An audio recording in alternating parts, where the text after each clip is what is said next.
Саламатсыңар урматтуу окуучулар. Силер менен кайрадан физика теле сабагында жолугушуп отурабыз. Демек балдар, бүгүнкү сабагыбыздын темасы экзаменге даярдык жана оптика боюнча. Демек оптика бөлүмүнүн ичинен дагы бүгүнкү сабакта биз геометриялык оптика бөлүмүнө маселелерди карайбыз. Демек сабактын жүрүшүндө маселе чыгаруунун алгоритми менен кеңири таанышасыңар. Оптика бөлүмү боюнча закондорду, формулаларды кайталайсыңар. Көнүгүүлөрдү иштөөдөгү ар түрдүү ыкмаларды үйрөнөсүңөр. Деги эле балдар, кандай гана маселелерди чыгарбайлы, ушул маселелерди чыгарууда кандайдыр бир эрежени сактоого туура келет. Мына ошол эрежелер кандай? Ал эрежелерди сактоо менен жана ошол эрежелердин үстүндө иштөө менен биз маселелерди чыгаруунун оңой жолун өздөштүрсөк болот экен балдар. Мына азыр болсо ошол маселе чыгаруу боюнча эрежелерди же болбосо көнүгүү иштөөнүн алгоритми менен тааныша кетели. Бул кандай алгоритм экен? Демек, эң биринчи эле албетте көнүгүү иштөө үчүн ошол берилген маселени окуп, андагы эң негизги ойду түшүнүш керек. Андан соң ошол маселеге жараша чиймесин тактап сызуу ошол маселени чыгарууга чоң көмөк түзөт. Андан кийин үчүнчү, маселенин берилишин чоңдуктар менен белгилеп чыгабыз. Ошол берилип аткан чоңдукка жараша ал чоңдуктарды формулада белгилеп жазабыз. Андан соң маселедеги белгисиз чоңдукту аныкташыбыз керек. Башкача айтканда биз ошол берилип аткан көнүгүүдө кайсы чоңдукту табышыбыз керек. Мына ошол чоңдукту аныктап жазышыбыз керек. Андан соң белгисиз чоңдукту туюнтуучу албетте формуланы чыгарабыз. Алтынчы, табылган формулага берилген маанилерди коюп, аны оңой эле чыгарып койсок болот. Анан албетте жетинчи, ошол табылган чоңдуктун бирдигин дагы сөзсүз чыгарып коюшубуз керек балдар. Мына балдар, ушул 7 кадамды кармануу менен силер маселе чыгарууда чоң жеңилдиктерди аласыңар. Демек, ушул алгоритмди ар бир маселе иштөөдө, ар бир көнүгүүнү иштөөдө сөзсүз түрдө колдонушубуз керек балдар. Эми бүгүнкү бөлүмдү кичине кайталоо максатында ушул оптика жөнүндө айта кетели. Деги эле оптика деген эмне, анын кандай закондору бар жана бүгүнкү маселеге тиешелүү закондорду туюндурган формулаларды дагы карап кетебиз. Демек, деги эле оптика дегенибиз эмне? Оптика бөлүмү эмнени окутат балдар? Оптика грек сөзүнөн келген. Оптика которгондо жарык деген түшүнүктү берет. Албетте, оптика жарык кубулуштарын, анын нурдануусун, таралуусун, зат менен өз ара аракеттешүүсүн окутуп үйрөтүү физиканын бир бөлүмү балдар. Деги эле жарык дегенибиз эмне? Жарыктын табиятын түшүндүрүү максатында байыртадан 2 теория жарыш өнүгүп келген. Биринчи теорияны француз окумуштуусу Кристиан Гюйгенс карманса, экинчи теорияны белгилүү англиялык окумуштуу классикалык физиканын негиздөөчүсү Исаак Ньютон карманган. Аларга чейин дагы бул 2 теория өнүгүп келген. Аларды Пьер Гассенди жана Рене Декарт изилдеп келишкен. Демек, Ньютон боюнча жарык бул корпускулалык бөлүкчөлөр дейт, же болбосо корпускуладан турат дейт. Башкача айтканда, бул Ньютон жарыктын корпускулярдык теориясын жактаган. Ал эми Гюйгенстин айтуусу боюнча жарык эч кандай корпускула болбостон, ал толкундук касиетке ээ. Башкача айтканда, жарык бул мейкиндикте таралган толкун дейт. Эки окумуштуунун тең жактоочулары көп болгон. Эмне үчүн көп болгон? Анткени эки теорияга тең бирдей далилдүү фактылар берилген балдар. Мисалга, жарыктын толкундук теориясын, же болбосо Гюйгенстин теориясы боюнча интерференция, жарыктын интерференция кылышы, дифракция кылышы, чагылуу закону, сынуу закону мына ушул жарыктын толкундук касиетин далилдеген фактылар болуп саналат. А бирок ошол эле учурда жарыктын корпускулалык же болбосо бөлүкчөлүк касиетин дагы далилдеген фактылар орун алган. Буларга мисалы фотоэффект кубулушу жана жарыктын жутулушу. Ушул фактыларды көрүп отуруп окумуштуулар эки тарапка бөлүнгөн. Ал кезде Исаак Ньютондун аброю чоң болгондуктан албетте Исаак Ньютондун теориясын жактаган окумуштуулар көбүрөөк болгон. Мына ошентип эки теория жарыш бирдей өнүгүп отуруп, мына 20-кылымдын аягында квант теориясы өнүккөндөн кийин, квант физикасы негизделгенден кийин көрсө балдар, жарык бир эле толкун же бир эле бөлүкчө болбостон эки касиетке тең экендиги аныкталды. Башкача айтканда бул касиетти дуализм касиети деп коет, же болбосо жарык дуализм касиетине ээ экен деп айтабыз. Дуализм касиет дегенибиз эмне?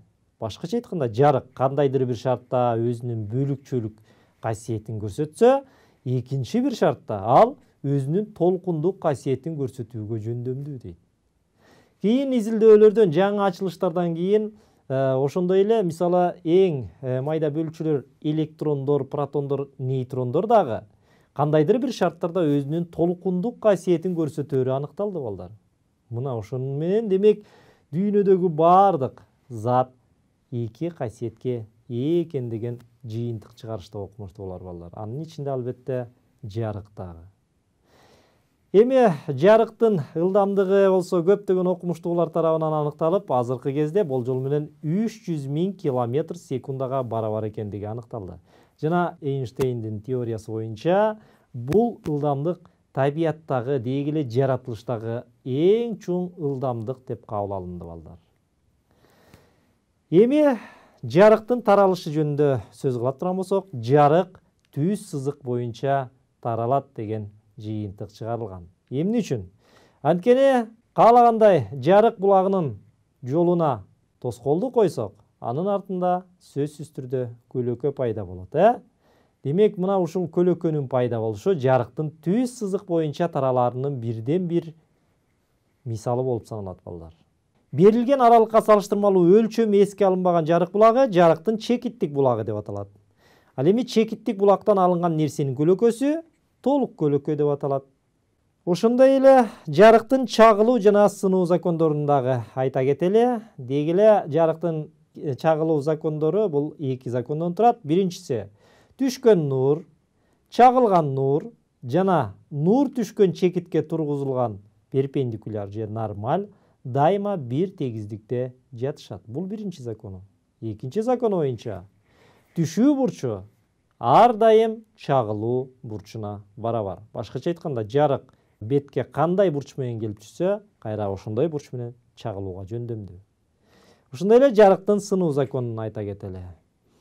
Мында дагы эки закон орун алат. Демек, биринчиси түшкөн нур, сынган нур жана нур түшкөн чекитке жүргүзүлгөн перпендикуляр дайыма бир тегиздикте жатышат.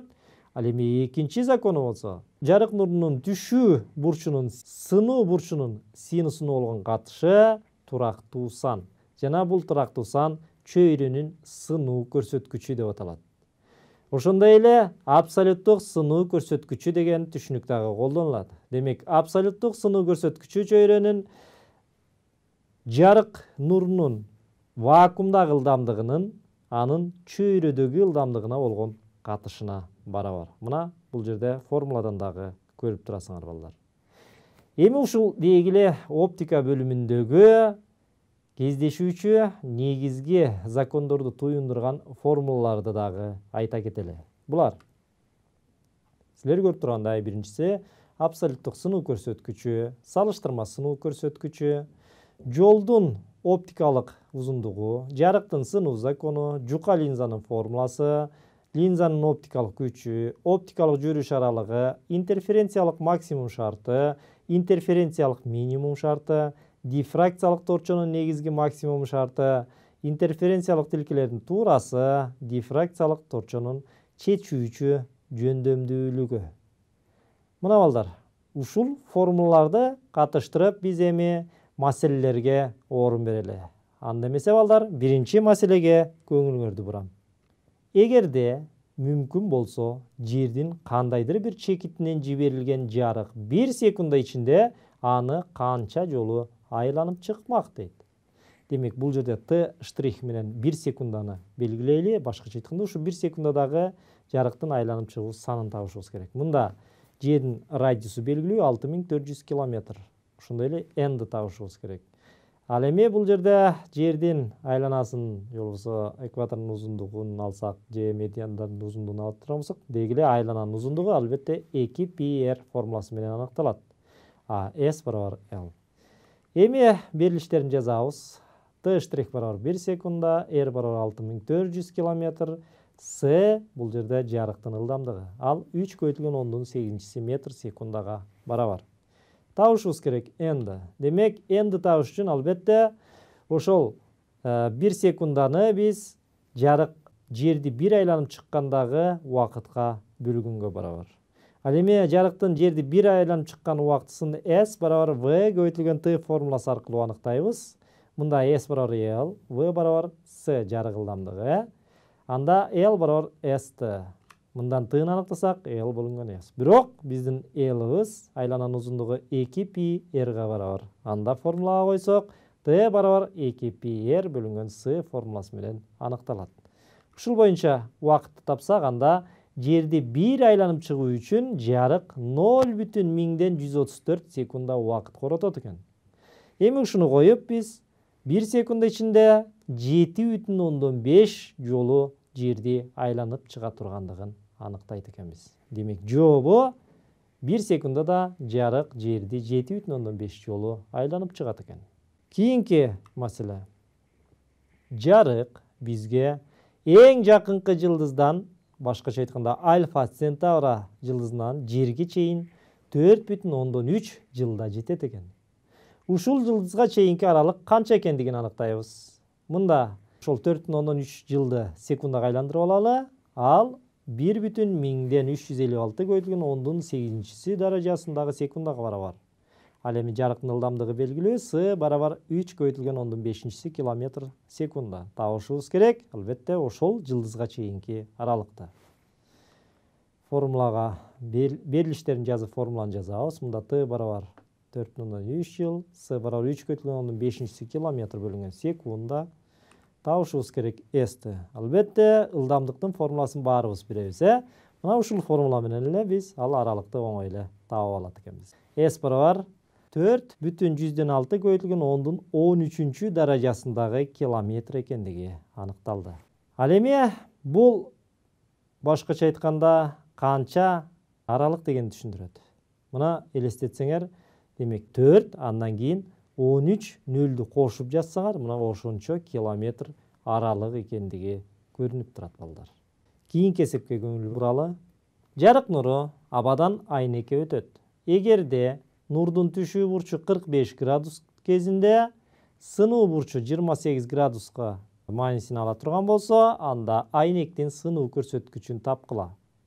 Демек мында n1,2-ни табышыбыз керек. Берилиштерин жазабыз.